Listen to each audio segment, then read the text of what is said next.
Pecahnya jembatan kaca di objek wisata Hutan Pinus Banyumas, Jawa Tengah memakan korban jiwa. Satu wisatawan yang jatuh dari ketinggian 15 meter tewas.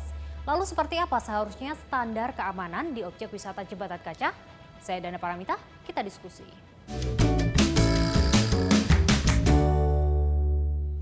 Kengerian dirasakan sejumlah wisatawan saat jembatan kaca di objek wisata Hutan Pinus Banyumas yang mereka pijak pecah.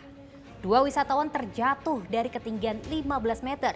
Sementara wisatawan yang masih berada di atas jembatan berupaya menyelamatkan diri. Satu dari 4 wisatawan yang jatuh tewas. Ada 4 orang yang jatuh, 2 itu pada saat kacanya pecah itu sempat berpegangan di kayu-kayu ataupun di pengaman yang ada di jembatan kaca tersebut. Kemudian 2 lagi kaca pecah kemudian jatuh ke bawah. Dari 2 ini dilakukan pertolongan, satu atas nama F itu luka ringan, dan kemudian yang satu lagi, wisatawan yang satu lagi inisial A ini dinyatakan oleh dokter meninggal dunia. Olah TKP digelar polisi dan sejumlah temuan pun didapat. Hasilnya mencengangkan. Ketebalan sisi jembatan yang pecah ternyata hanya 1,2 cm saja. Tim dari Lafor sedang bekerja, artinya untuk melakukan pengecekan terkait dengan kelayakan daripada konstruksi jembatan tersebut dengan. Yang pertama misalkan untuk ukuran daripada kaca. Kaca yang kami dalami di TKP bahwa tebal kaca adalah sekitar 1,2 cm. Kaca yang tipis tentu rawan pecah. Apalagi jika memang kaca itu difungsikan untuk diinjak oleh banyak orang. Inilah yang jadi dugaan sementara penyebab jembatan kaca pecah hingga menelan korban jiwa. Rawan pecah, objek wisata jembatan kaca harusnya memiliki standar keamanan yang tinggi. Mengapa? Karena nyawa wisatawan yang jadi taruhannya. Lalu seperti apa seharusnya standar keamanan objek wisata jembatan kaca? Berada di lokasi tinggi, jembatan kaca memiliki beragam potensi bahaya. Dan yang paling utama, tentu saja jembatan kaca rawan pecah. Menghadapi beragam potensi bahaya, wahana wisata jembatan kaca wajib memiliki standar keamanan yang tinggi. Kelihatannya kan ketebalan kacanya kan juga agak tidak terlalu tebal sekali, dan ini bahaya. Apalagi panjang, lebar dan panjangnya itu juga kaca tersebut juga mungkin sangat agak ini. Harusnya kalau kotaknya kecil itu mungkin masih bisa menolong.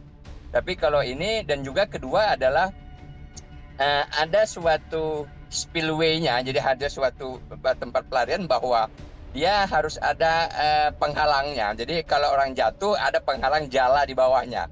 Jadi tidak akan jatuh keseluruhannya. Nah ini kelihatannya tidak ada karena lepas saja ke bawah. Tak hanya di Indonesia, insiden jembatan kaca juga terjadi di sejumlah negara. Pada 2021 lalu, di Longjing, Tiongkok, jembatan kaca setinggi 100 meter rusak akibat dihantam angin kencang. Seorang turis sempat terjebak. Selain di Longjing, Tiongkok, sejumlah insiden juga menimpa wahana wisata jembatan kaca.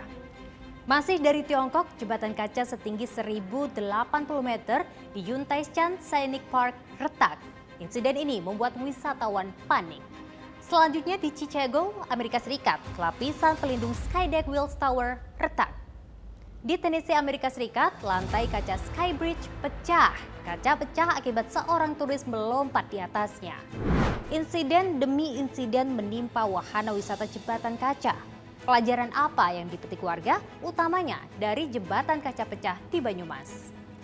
Yang memiliki tempat wisata itu harus dijadikan evaluasi betul kejadian ini supaya kedepannya juga tidak terjadi lagi gitu. Dan mungkin maksudnya bukan hanya yang kejadian sekarang, tapi tempat-tempat lainnya yang memiliki jembatan kaca yang serupa ini juga harus turut mengevaluasi lagi supaya kejadian yang memakan korban ini nggak kejadian lagi. Kan kalau misalkan ngelihat beberapa video yang muncul itu tuh mereka pengunjungnya nggak pakai safety yang bagus, terus bener-bener nggak ada pengamanan gitu ya kalau lewatin jembatan kaca itu. Kalau dilihat dari video yang viral tuh kayaknya nggak banyak ya yang di situ ya. Jadi mungkin kalau menurutku konstruksinya yang tidak terpasang sesuai dengan nggak dipasang sesuai dengan spesifikasi gitu.